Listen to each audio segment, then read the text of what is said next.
Hello friends, in today's video I'm gonna be walking through how to change Facebook profile name from Messenger.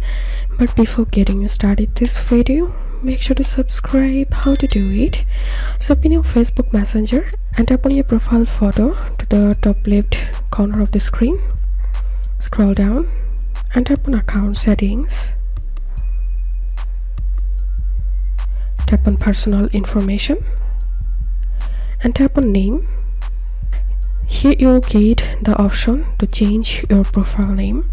So right now I don't have the permission to change my profile name, so you'll get the change name option here. All you have to do is just enter the new name, and after that it may ask you to enter here your Facebook account password and enter the password and tap on change, and your Facebook profile will be changed.